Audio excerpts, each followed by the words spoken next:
A frustration designers sometimes face in Adobe Illustrator is rotating objects around a specific point.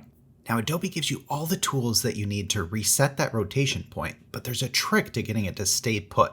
Let me show you what I mean. Here's a shape that we want to rotate around at a certain angle.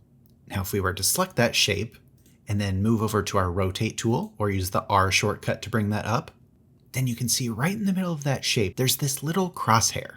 That's our rotation reference point, meaning that when we rotate our object, it's going to rotate around that point. But in our case, we actually want the rotation point to be down here at the center of our star.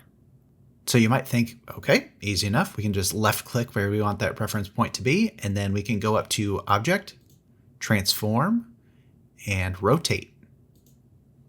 But here we see the problem. As soon as we entered that dialog menu, our reference point reset to the middle of our object.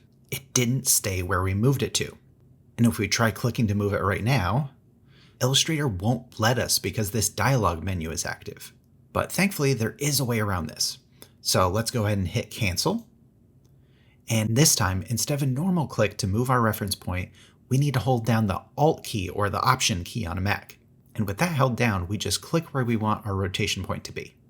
And just like that, it did multiple things at once. It both moved our rotation point and it brought up our rotation menu all at the same time.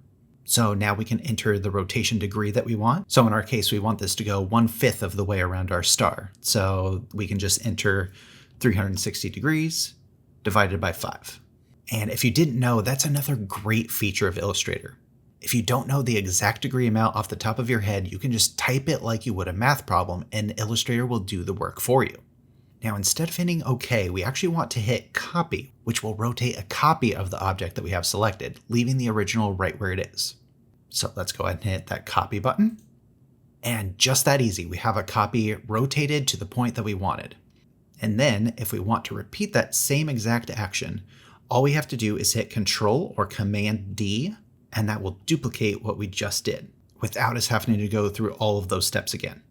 So we can just hit that a few times and finish up our star. And that's all you need to rotate an object around your selected reference point in Adobe Illustrator. And while we're on the topic of Illustrator, have you ever wondered how to vectorize handwritten signatures for use in your projects? I have a video right here to show you how to do just that.